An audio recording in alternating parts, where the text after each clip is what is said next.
स्वागत करता है। सिंधुदुर्ग किला देखने आए हुए सभी पर्यटकों से अनुरोध है कि वे लाइन में खड़े होकर टिकट खरीदें। यात्रियों को टिकट खरीद के ही नाव में यात्रा करनी है और यात्रा के दौरान अपना टिकट निरीक्षण के लिए तैयार रखें। यात्रियों से अनुरोध है कि नाव में चढ़ते या उतरते समय किसी भी प्रकार की जल्दबाजी ना करें एवं भीड़ ना करें। नाव संचालकों से अनुरोध है कि छोटे बच्चे, महिला एवं वृद्ध व्यक्तियों की विशेष सुरक्षा का ध्यान रखें। नमस्कार मंडळी, कोकणची झुळूक यूट्यूब चॅनलवर आपलं पुन्हा एकदा स्वागत आहे।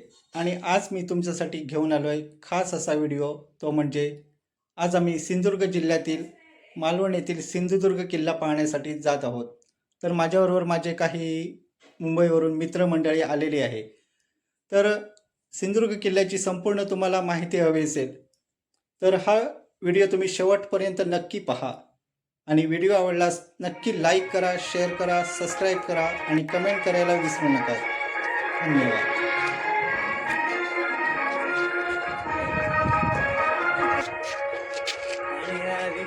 तर मंडळी, तुम्ही गेटमधून प्रवेश केल्यावर उजव्या बाजूला इथे तिकीट घर आहे।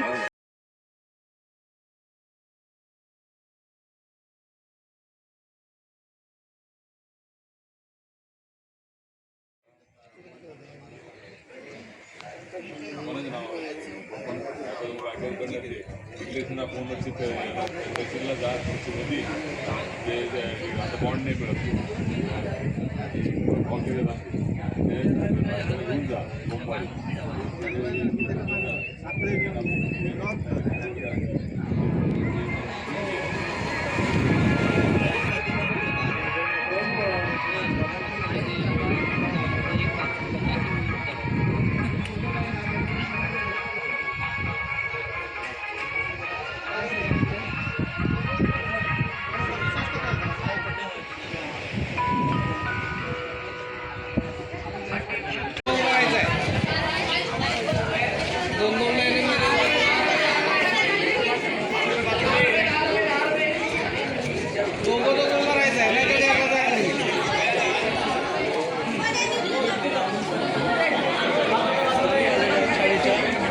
आपण पाहू शकताय।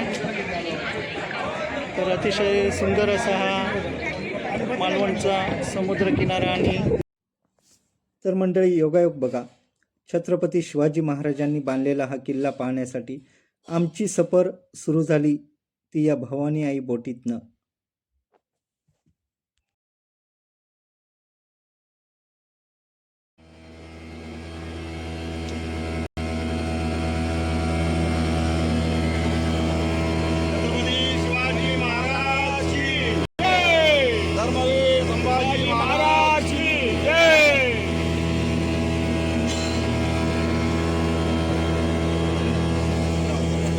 बरेच पर्यटक इथे किल्ला पाहण्यासाठी बोटमध्ये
तर त्यावेळीच्या शत्रूंपासून बचाव करण्यासाठी हे अशा प्रकारचे प्रवेशद्वार किंवा किल्ल्याचे दरवाजे बांधलेले आहेत की शत्रू जरी कुठेने किल्ल्याच्या चारही बाजून जरी आला तरी आपल्याला ते लक्षात येत नाही. अगदी किल्ल्याच्या जवळ जाईपर्यंत आपल्याला हे किल्ल्याचं प्रवेशद्वार दिसत नाही. तुम्ही पाहू शकताय.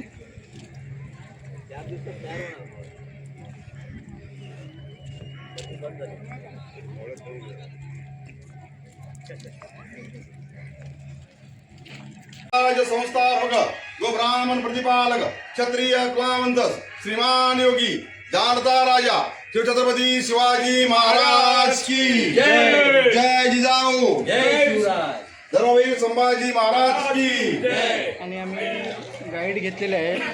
तर दादा तुमचं नाव जरा सांगा. माझं नाव दिगंबर दीपक कोरगावकर. मी इथला सिंधुदुर्ग किल्ल्यावरचा गाईड आहे. तर हे दिगंबर कोरगावकर आपल्याला सिंधुदुर्ग किल्ल्याची संपूर्ण माहिती देणार आहे. ते आम्हाला पूर्ण गाईड करणार आहे. तुम्ही जर या किल्ला पाहण्यासाठी आलात तर नक्की आपल्या कोरगावकरांना भेटून त्यांचे मार्गदर्शन तुम्ही घेऊ शकता. धन्यवाद. आणि ते दुसरं नाणं यायचं ते सोन्याचं नाणं यायचं 2.45 ग्रामचं, म्हणजे कसं 2.5 ग्रामचं नाणं यायचं. अशी 1 कोटी सुवर्णमुद्रा या पूर्णपणे इथे किल्ल्याचा खर्च केलेला आहे. हा इथं दरवाजा तो सागायला पण दरवाजा बांधलेला आहे. कधी पण शत्रूंचा बांधून तोफेचा हल्ला जर केला तर तोफेचा गोळा सरळ येऊन दरवाजावरती बसू नये म्हणून दरवाजा समोर एक दगडी बुरुजाचं बांधकाम केलेलं आहे. आणि जर शत्रूंचा हत्तीचा वापर केला हत्ती कसा धावत येऊन सरळ दरवाजा तोडू शकतो. पण बाहेरून आत्मे येताना असा टर्न असताना कसं हत्ती धावण्याची गती कमी होते. पण हत्ती धावण्याची गती कमी करण्यासाठी बाहेरून आत्मे येताना असं गोल असं बुरुजाचं बांधकाम केलेलं आहे. आणि जर शत्रूंच्या जवळ म्हणजे इथे समोर जर उभं राहून दरवाजा तोडण्याचा प्रयत्न केला तर त्यांच्या अंगावरती गरम पाणी किंवा गरम तेल ओतण्यासाठी या दरवाजाच्या वरती तर 3 झरोके ठेवल्यात. त्यातून गरम पाणी किंवा गरम तेल ओतून खाली शत्रूंना बाजू मारलं जायचं. आणि आपल्या मावळे कधी पण युद्धाची बाहेर पडताना आपल्या मावळ्यांना स्फूर्ती किंवा ताकद मिळावी म्हणून अगदी दरवाजासमोर दक्षिणमुखी मारुती आणि बाजूला गणपती स्थापना केलेली आहे. आपले मावळे कसं उठून मिळू शकतात पण त्यांच्या दरवाजा बुरजावरती आपण त्यांना पूर्ण अर्थान व्हायला पाहिजे. पण बाहेरून आत्मेनं शत्रूंच्या उजव्या साईडला बुरुजाचं बांधकाम केलेलं आहे. त्याचं कारण म्हणजे कसं शत्रूंच्या उजव्या साईडला बुरुजाचं बांधकाम करण्याचं कारण आपल्या प्रत्येक आपण माणसाच्या आपण हातून तलवार दिली तर जास्तीत जास्त माणसं उजव्याने तलवार लढू शकतात. क्वचित माणसं असतात फक्त डाव्याने तलवार घेतात. त्यांच्या उजव्या साईडला असं गोल बुरुज असल्यामुळे शत्रूंची पूर्णपणे तलवार बुरुजावरती आपटली जाते. म्हणून बाहेरून आत्मेनं शत्रूंच्या उजव्या साईडला बुरुजाचं बांधकाम केलेलं आहे. आणि इथून जर बाहेर जाताना जर पाहिलं तर आपल्या मावळ्यांच्या डाव्या साईडला बुरुजा आणि उजव्या साईडला मोकळा पॅसेज आहे. तो आपल्या मावळ कसं सहजपणे तलवार फिरू शकतो. इथून बाहेर जाताना उजव्या साईडला मोकळा पॅसेज ठेवलेला आहे. आणि इथं वरती भिंत दिसतं माहिती तर नगारखान्याची इमारत आहे. नगारखान्याची इमारत म्हणजे बाहेर जर शत्रू आले की राजाला येते तर नगारा वाजून इथला पूर्ण किल्ल्यामध्ये मागणं सावध केला जातं. आपण जे पाहिलं तर फक्त 5 दगडामध्ये दरवाजे बांधकामामध्ये केलेले आहेत. हे साईडचे अखंड 2 दगड आहेत. वरती आणि खाली अखंड 2 दगड आणि नक्षीला 2 दूर असं पूर्णपणे 5 दगडामध्ये दरवाजा बांधकामामध्ये केलेलं आहे. आणि या दरवाजाला अजून एक दरवाजा दिंडी दरवाजा म्हणून म्हणजे हा मेन दरवाजा बंद केल्यानंतर इथला जो कुठचा माणूस जर बाहेर राहिला तर त्यांना आत्मे घेण्यासाठी इथला समोरचा बारका दरवाजा उघडला जायचा. आणि या दरवाजाला बघा हे जे सूर्य दिसतात पहिले मोठमोठे सूर्य होते त्या हत्तींना जखमी करण्यासाठी हे पुरातनपणे बदलून इथं लहान लहान इथं बसवून ठेवलेलं आहे. आणि आपण जर या दरवाजा पाठीमागे फक्त वाकून पाहायचं दरवाजा बंद करून पाहायचं नाहीये तर या दरवाजाच्या पाठीमागे लाकडाचा ओंडका दिसतो. तर लाकडाचा ओंडका ठेवण्याचं कारण जेव्हा दरवाजा बंद केल्यानंतर तो आडवा असं लावला जायचा म्हणजे बाहेरून कोणी हत्ती धडक दिली तर आपला दरवाजा मधून तुटून पडू नये म्हणून पूर्णपणे हातात ढसा डावा पाय ढसा इथं वरती उमटलेला आहे. तर या किल्ल्याचे इंदुरकर म्हणजे वास्तुशिल्पकार इंदुरकर ज्यांना रायगडचं बांधकाम केलं त्यांनी किल्ल्याचं बांधकाम केलं होतं. हा किल्ला बांधताना त्यांच्या हाताने तर 8,000 मजूर होते. 3,000 मजूर दिवस रात्र बांधकाम करत होते आणि 5,000 मजुरांचा जागता पारा पूर्णपणे समुद्र किनारपट्टीवरती पसरलेला होता.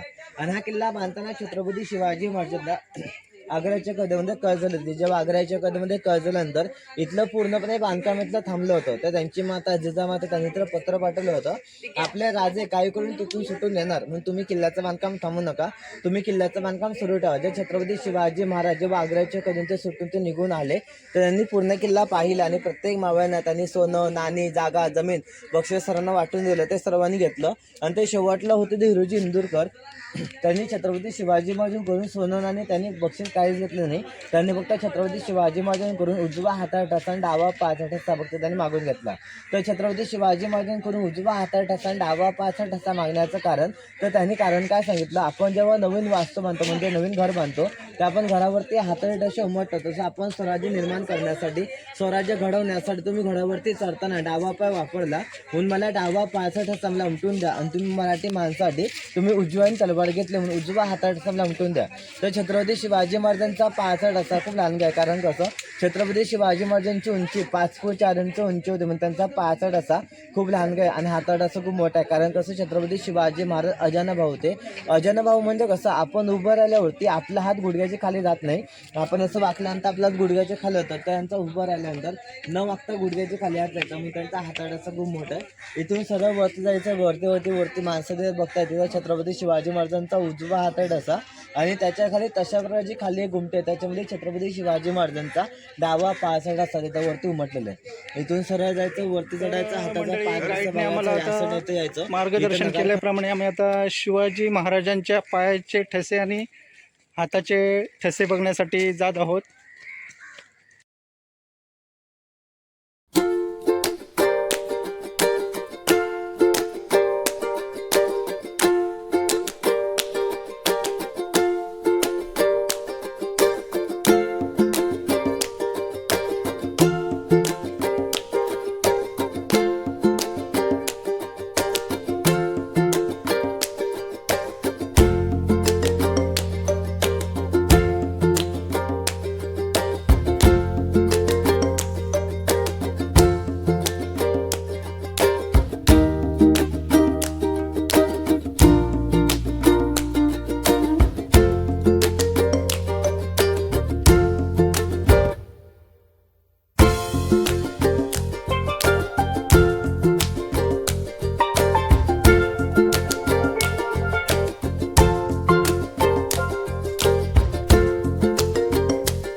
मंडळी, तुम्ही सिंधुदुर्ग किल्ल्यावर आलात तर इथे तुम्हाला शॉप बघायला मिळतात आणि इथे जे मालवणी पदार्थ आहेत आपले, तर उदाहरणार्थ इथे हे लाडू आहेत किंवा चिरमुऱ्यांचे लाडू आहेत, ते पण इथे तुम्ही आलात तर खरेदी करू शकताय.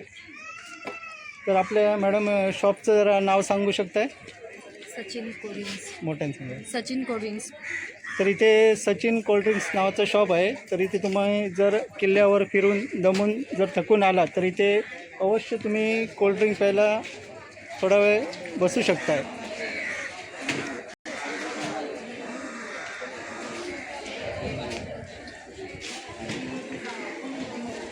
महाराजांचं महाराष्ट्रातलं एकमेव मंदिर आहे. छत्रपती शिवाजी महाराजांचं निधन झालं 1680 मध्ये. त्याच 15 वर्षांनी राजाराम महाराजांनी म्हणजे छत्रपती शिवाजी महाराजांचा 2 नंबरचा मुलगा राजाराम महाराजांनी आपल्या वडिलांची मूर्ती 1695 मध्ये आपल्या वडिलांची इथं मूर्ती स्थापना केलेली आहे आणि त्या मूर्तीवरती अंगवस्त्र चढवले आहेत. हातामध्ये कडा, डोक्यावरती चंद्राची कोर आणि कमरामध्ये कमरपट्टा अशी ध्यानस्थ बसतील इथं मूर्ती स्थापना केलेली आहे. आणि छत्रपती शिवाजी महाराजांनी अनेक तलवारी लढाईत वापरल्या जातात. त्यातील एक तलवार ते छत्रपती शिवाजी महाराजांच्या वडिलांनी दिली आहे. तलवार ती इथे पेटेमध्ये बंद आहे, 4 फूट लांब असून एकदारी पात आहे. आणि ती दुसरी तलवार जगदंबा तलवार ते ब्रिटिश घेऊन गेले, त्याची प्रतिकृती बनवून संभाजी राजाने तर दुसरी तलवार इथं अर्पण केलेली आहे. आणि या पूर्णपणे मंदिराचा बाहेरचा सभामंडप आहे तो पूर्णपणे कोल्हापूरच्या शाहू महाराजांनी बांधून पूर्ण केलेलं आहे. 1906 मध्ये हा सभामंडप बांधायला घेतला आणि 1907 मध्ये हा पूर्णपणे सभामंडप पण पूर्ण आला. या पूर्ण सभामंडपाला फक्त 1 वर्ष लागलं आणि या सभामंडपाला खर्च आला 3,850 रुपये खर्च करून हा पूर्णपणे सभामंडप पूर्ण केला. या मंदिराच्या दोन्ही साईडला 2 तोफा आहेत. अक्षर रामदोस्वामीच्या पादुका, बाजूला मोहिनीनाथांची मूर्ती आणि या मंदिराच्या बाजूचे नगारखान्याची इमारत आहे. दर संध्याकाळी 7 वाजता नगारा वाजून या मंदिरामध्ये ते नौबत केला जातं, म्हणजे महाराजांना मुजरा केला जातो. आणि दर सोमवारी म्हणजे दररोज सोमवार रात्री 9 वाजता छत्रपती शिवाजी महाराजांची पालखी या मंदिराभोवती 3 फेऱ्यावरून फिरवली जाते. आता जेव्हा 1695 मध्ये आपल्या वडिलांची मूर्ती राजाराम महाराजांनी आपल्या वडिलांची मूर्ती स्थापना केली, तेव्हा त्या काळापासून आपल्या वडिलांची सेवा करण्यासाठी या किल्ल्यावरती 18 घरांची वस्ती या किल्ल्यावरती नेमून दिली होती. 18 घरांची वस्ती या किल्ल्यावरती आता अजून राहते. आतमध्ये सतपाल, सावंत, भोसले, फाटक, वांगणकर, जैन, मुजावर, यादव, जाधव, गवंडी, पर्वकाड, पाडावे, कोरगावकर अशी 18 घरांची वस्ती या किल्ल्यावरती नेमून दिली होती. 18 घरांची वस्ती किल्ल्यावरती आता अजून राहते. आतमध्ये मंदिरामध्ये जाऊन या फक्त मंदिराच्या आतमध्ये गेल्यानंतर आतमधला मूर्तीचा फोटो काढायचा नाही. या मूर्तीच्या इथं बाहेर एक फोटो लावलेला आहे, त्या फोटोचा फोटो काढलेला चालेल. आतमध्ये मंदिरामध्ये जाऊन या.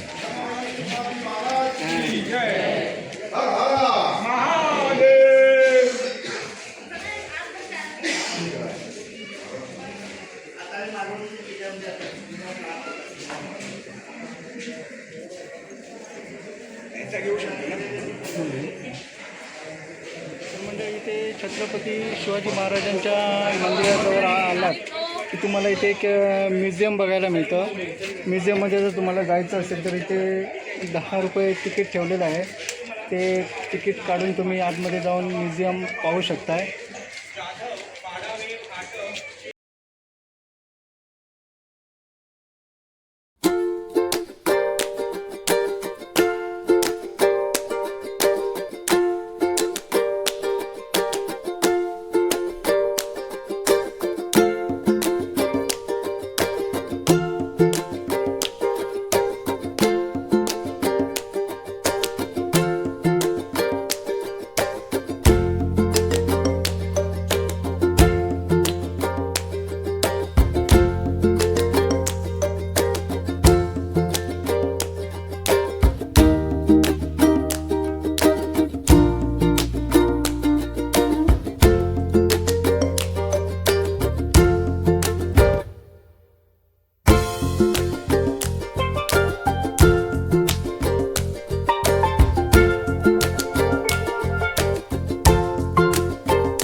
मंदिरात इथून 8 किलोमीटर ओझरवरती भुऱ्या मार्ग गेलेला आहे. इंग्रजांना कळू नये तर शंकराची पिंड अंततः नंदी स्थापना केलेली आहे. ओझरवर ते ब्रह्मानंद स्वामींचा मठ आहे, तिथं वाघाची गुफा प्रसिद्ध असल्यामुळे तिथे ब्रिटिश आले नाहीत.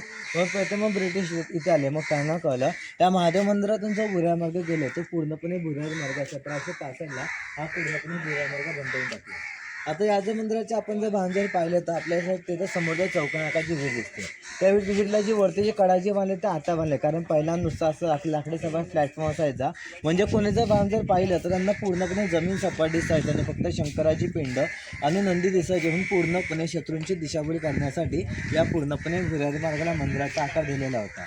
आणि इथून 8 किलोमीटर ओझर म्हणजे समुद्राच्या खाली 8 किलोमीटर म्हणजे समुद्राच्या खाली खडकं आहेत, त्या खडकांना कोरून पूर्णपणे भुऱ्या मार्गाचं बांधकाम केलेलं आहे. आणि या भुऱ्या मार्गाची उंची ते 8 ते 10 फूट उंचीचा भुऱ्या मार्ग म्हणजे इथल्या माणसांना पूर्णपणे धान्य पुरवठा आणि धान्य पुरवठा करण्यासाठी या भुऱ्या मार्गाचा वापर केला जायचा.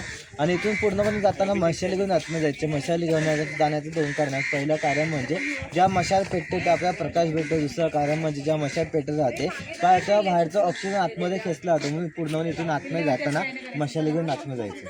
आणि हा पूर्णपणे भुऱ्या मार्ग ओझर म्हणजे आपलं गणपती ओझर नाही, इथलं जवळचं ओझर.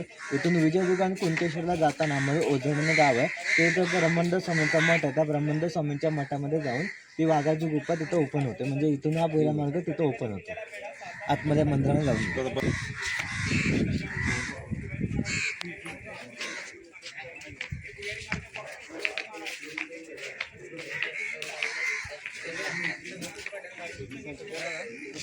किल्ला बांधायच्या आधी तर पूर्णपणे 48 एकरचं कोरटे नावाचं खडका आडपेट होतं. तर हा किल्ला बांधताना आपल्या मावळ्यांना पिण्यासाठी पाणी म्हणून त्यांनी 3 विहिरी खणल्या आणि 3 विहिरींना नावं दिली साखर बाव, दूध बाव, दही बाव अशी 3 विहिरींना नावं दिली. कारण कसं 4ही साईडला खारं पाणी आणि मध्ये गोड पाणी, कुठल्या विहिरींना साखर बाव, दूध बाव, दही बाव अशी नावं दिली.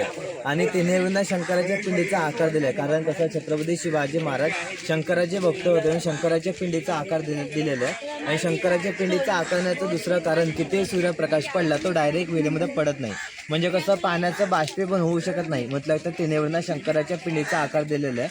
आणि 3 विहिरीचं बांधकाम जर पाहिलं तर पूर्णपणे जांभा दगड म्हणजे चिऱ्यामध्ये बांधकाम केलेलं आहे. तर जांभा दगडामध्ये बांधकाम करण्याचं कारण जांभा दगड काय करतो, जेवढा पाऊस पडतो तेवढं पूर्णपणे पाणी आतमध्ये खेचून घेतो. जेवढं पाणी आतमध्ये खेचतो तेवढं पूर्णपणे पाणी आतमध्ये साठवून ठेवतो. जेवढं पाणी आतमध्ये साठवतो तेवढं हा दगड पाणी फिल्टर करतो. तर हा दगड पाणी फिल्टर कसा करतो, हा जर दगड जर पाहिला तर या दगडाला पूर्णपणे छिद्र असतात.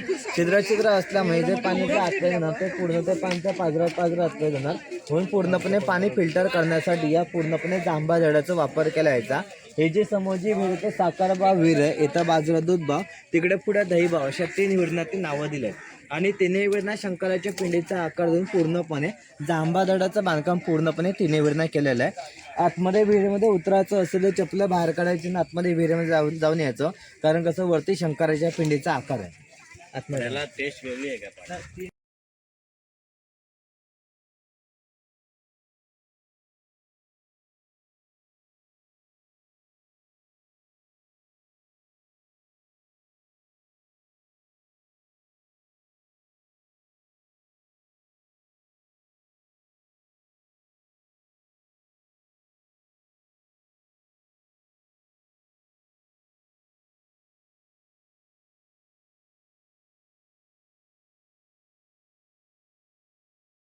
आयता समोरचा गेट दिसतो. आयता पहिला जुना काजूचा राजवाडा होता म्हणजे पॅलेस होता.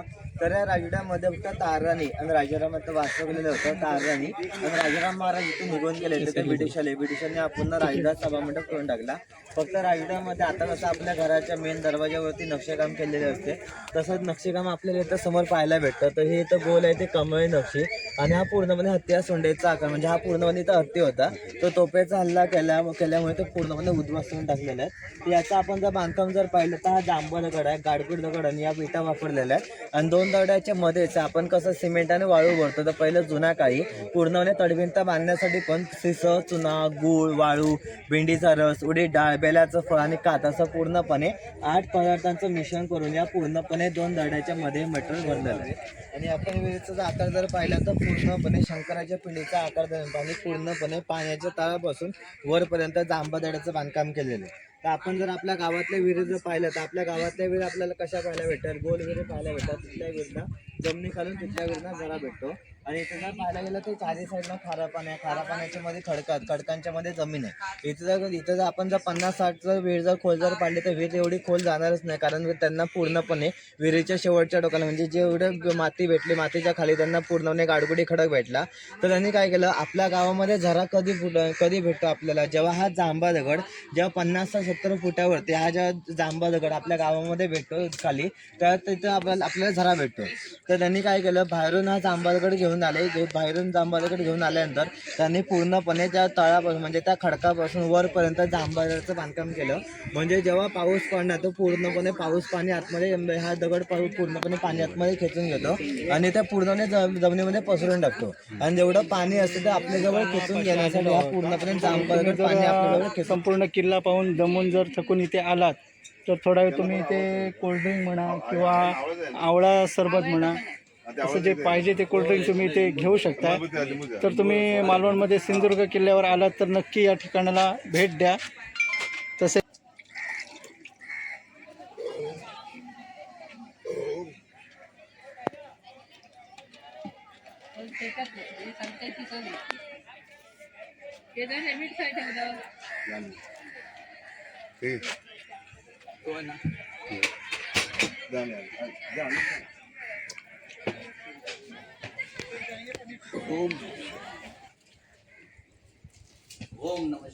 हर हर महादेव.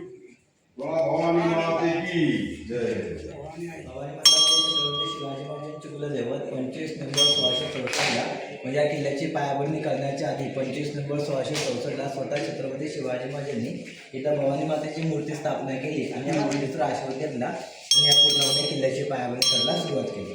ही मूर्ती चतुर्भुज हातावली मूर्ती आणि तुळजापूरला ते अष्टभुज हातावली मूर्ती. फोटोवर सेम आहे. ती चतुर्भुज आणि ही चतुर्भुज ती अष्टभुज. दुसरं पण नाव आहे निशाणकाठी. निशाणकाठी म्हणजे कुठून जर बांधव शत्रू आले तर या काठीवरती पहिल्या ते झेंड्यात लावलं जायचा. झेंडा लावला तिथला पूर्णपणे किल्ल्यातल्या मावांना सावध करायचं. आता याच किल्ल्यापासून या साईडला न्यूट्रीचं या साईडला इथं एक राणीचं बीच म्हणून आहे. राणीचं बीच म्हणजे आता कसं आपण बीचवरती फिरायला जातो तसं तारांनी बीचवरती फिरायला जायची म्हणून त्या साईडला राणीची वेळात नाव ते ठेवलेलं आहे. आणि तडवीन तर उभी काठी म्हणतात त्या लाईटचा सिग्नल म्हणजे आपल्या ज्या मच्छीमारांच्या बोटी असतात त्या समुद्रकिनारती जाताना इथे किल्ला तो कळण्यासाठी त्यांनी लाईटचा सिग्नल जे ठेवलेलं आहे. आणि या साईडला इथं बाजूला इथं पाझर तलाव म्हणजे तिन्ही वेळेला पाणी पुरवठा करण्यासाठी इथं बाजूला पाझर तलाव इथं ठेवलेलं आहे. आणि हा किल्ला बांधण्याची सर्वात महत्त्वाची 3 कारण आहेत. पहिलं कारण म्हणजे छत्रपती शिवाजी महाराजांना जो अलिबागचा जो मुरुजंजा किल्ला जो सिद्धी-जोबाचा किल्ला होता तो त्यांना जिंकता नाही आला म्हणून त्यांनी हा इथे किल्ला बांधला. जलदुर्गामधला सर्वात मोठा किल्ला असं म्हटलं, कारण कसं मुरुजंजा तो 22 एकरचा किल्ला आहे, विजयदुर्ग किल्ला तो 17.5 एकरचा किल्ला आणि सिंधुदुर्ग किल्ला तो 48 एकरचा किल्ला आहे.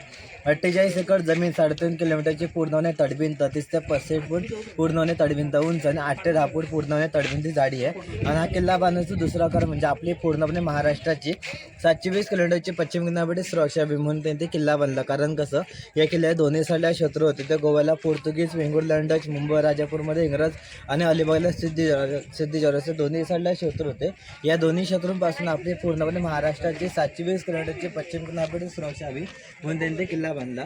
आणि हा किल्ला बांधण्याचं तिसरा कारण सर्वात महत्त्वाचं कारण छत्रपती शिवाजी महाराजांना इथं स्वतःचा आर्मर तो वापरत होता. म्हणजे कसं छत्रपती शिवाजी महाराजांना स्वतःच्या लढाऊ जहाज ते बांधायची होती म्हणून छत्रपती शिवाजी महाराजांना फादर ऑफ इंडियन असं म्हटलं जातं. भारतीय आर्मराची जनक असं छत्रपती शिवाजी महाराजांना म्हटलं जातं. आता इथं फोटोवरून झालं तर डायरेक्ट आपल्या गेटवरती जायचं. हा आपला शेवटचा पॉईंट.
तर फायनली आम्ही आता सिंधुदुर्ग किल्ला पाहून आता आम्ही छत्रपती शिवाजी महाराजांच्या पुतळ्याचं दर्शन घेणार आहोत. तर मंडळी तुम्ही आलात सिंधुदुर्गामध्ये तर नक्की या किल्ल्याला भेट द्या. आणि या किल्ल्याच्याच बाजूला असलेली रॉक गार्डन आणि छत्रपती शिवाजी महाराजांचा पुतळा